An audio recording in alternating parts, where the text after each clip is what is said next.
ചേട്ടാ ഈ സാരി എന്നെ പോരെ? മതി, ഇത് മതി. ഇത് മാറ്റേറ. പിന്നെ ഏത് സാരി നിനക്ക് നന്നായിട്ട് ചേരും.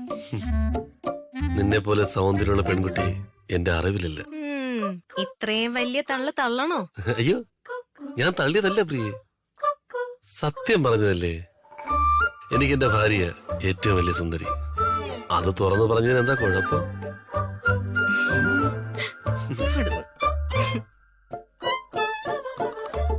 എത്ര സന്തോഷകരമായ ലൈഫാ നമ്മുടേത്. അതെ. അതിന്റെ ഇടയ്ക്ക് നിങ്ങളുടെ തള്ള ഒരു ഇടങ്ങേറ്. അതിടങ്ങേറല്ല, കോടാലിയാണ് ഒരു കോടാലി. അവർക്ക് ഉറക്ക ഗുളികയോ മറ്റോ കൊടുക്കാന്ന് പറഞ്ഞിട്ട്. എടി പാഷാണത്തെ കൃമിയാ തള്ള. അവരുടെ അടുത്തൊന്നും ഒരു വേലയും ചെലവാവില്ല. ഇപ്പൊ ഞാൻ കൊണ്ട് പഞ്ചാമൃതം കൊടുത്താലും അവര് കഴിക്കത്തില്ല.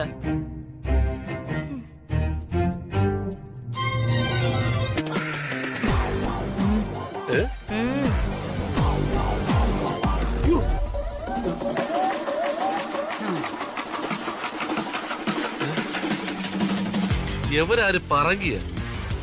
പണ്ട് ഇവിടെ കുരുമുളക് കച്ചവടത്തിന് വന്ന ഏതോ ഒരു പോർച്ചുഗീസുകാരന്റെ ജാരസന്തതിയാ ഈ തള്ള. എന്നെ കൊണ്ടൊന്നും പറയിപ്പിക്കരുത്. കർക്കിടക വിടലേ. മാനത്തുശ്ശേരി മയിൽപീലി തോട്ടത്തിലെ കണ്ണപ്പക്കുറുപ്പിന്റെയും മുണ്ടയ്ക്കൽ ദാത്രിയുടെയും മകളാണ് ഈ കൊച്ചമ്മണി. അവൻ പോർട്ടുഗീസ് കഥ പറയുന്നു.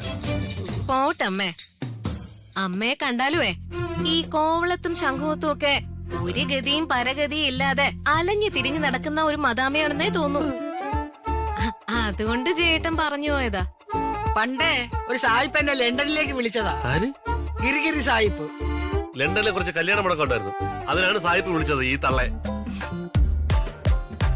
എന്റെ പൊന്ന അമ്മേ, ആ മന്ത്രിയുടെ വീട്ടിലെ അന്തസ്സ് സംസ്കാരമുള്ള ഒരുപാട് ആൾക്കാർ വരും. അവരുടെ മുമ്പിൽ വെച്ചേ ഞങ്ങളെ നാറ്റിക്കരുത്. അമ്മ ഒരു ഇന്റർനാഷണൽ കൺട്രിയും യൂസ്ലെസ് ഫെലോയോ. അതുകൊണ്ട് പറഞ്ഞു പോയതാ. ഞാൻ ഏത് ലെവലാണെന്ന് ആ മന്ത്രിയുടെ വീട്ടിൽ വെച്ച് നിങ്ങൾക്ക് മനസ്സിലാകും.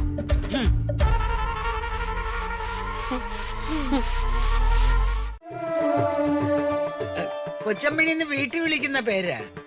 ശരിയായ പേര് ചാരുലത എന്നും ആര്യാദേവി എന്നുമാണ്.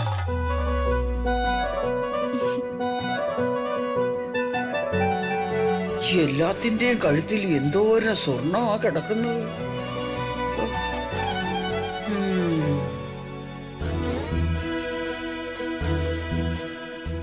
എല്ലാരും കൂടെ പൂക്കളം ഇടുവായിരുന്നല്ലോ. അതെ. ഇപ്പൊ എവിടാ ഓണപ്പൂക്കള്? മണ്ണില് മുഴുവനും മനുഷ്യര് വിഷം അടിച്ചു കയറ്റിയിരിക്കല്ലോ.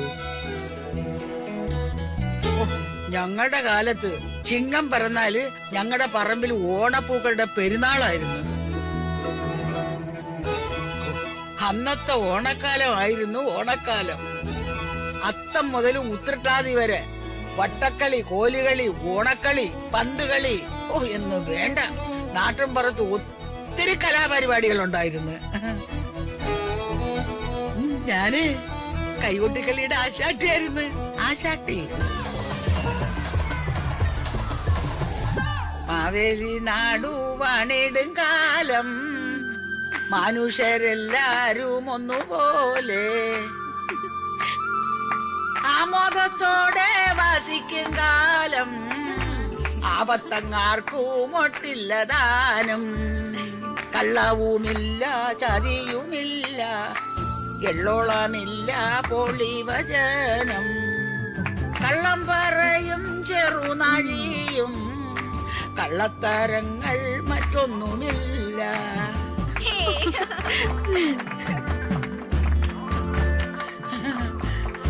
വല്യമ്മച്ചിട്ട് പാട്ടേ അടിപൊളി. ഇനിയും പാടണം. ഓണം നമുക്ക് തകർക്കണം.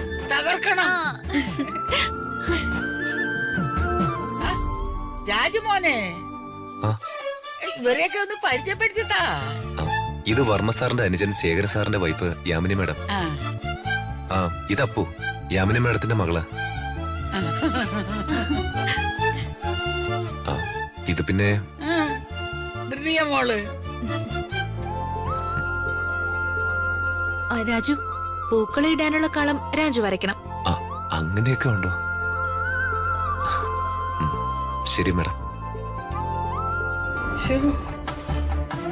ആമ്പലും അമ്പിളിയും പോലെ രണ്ടുപേരും എന്തൊരു ചേർച്ച. നമസ്കാരം. നമസ്കാരം. അല്ല, എപ്പോ വന്നു? ഇപ്പൊ വന്നതേ ഉള്ളു. ആ, വല്ലതും കഴിച്ചോ? അയ്യോ, കഴിച്ചില്ല, കഴിക്കണം. ആ, മൃഷ്ടാനം കഴിച്ചോളൂ. ഇവനെ ഞാൻ എവിടെയോ കണ്ടിട്ടുണ്ടല്ലോ. ഇവൻ ഏതാ? ദേ, എന്നെ ഇവനെന്നൊക്കെ വിളിച്ചാലുണ്ടല്ലോ പല്ലടിച്ച് ഞാൻ കൊഴിക്കും. ദീപക്കേ, അല്ല, എന്താടാ നിന്റെ പേര്? ആ? എന്റെ പേര് ദീപക്. ആ പേര് വിളിക്കാൻ സൗകര്യം ഉണ്ടെങ്കിൽ വിളിച്ചാ മതി. എടാ പോടാന്ന് വിളിച്ചാലുണ്ടല്ലോ എന്റെ സ്വഭാവം മാറും. ഇവൻ എന്തൊരു സാധനം. മോരടൻ മൂച്ചാട്ട. ഇവന്റെ തന്തേന്നുള്ള ആരാ? ഞാനാ ഇവന്റെ അമ്മ. അയ്യോ, സോറി മാഡം. ഇവന് മാഡത്തിന്റെ ഒരു ചായയും ഇല്ല. അപ്പന്റെ ചായ ആയിരിക്കും. ഇവന്റെ അപ്പന്റെ പേരെന്തുവാ? അല്ല, അയാള് ജീവിച്ചിരിപ്പുണ്ടോ തട്ടിപ്പോയോ? ദേ കിളവി, മര്യാദയ്ക്ക് സംസാരിച്ച ഈ ഓണാഘോഷത്തിന് പങ്കെടുക്കാം. ഇല്ലെങ്കിൽ അടിച്ച് ഞാൻ പുറത്താക്കും.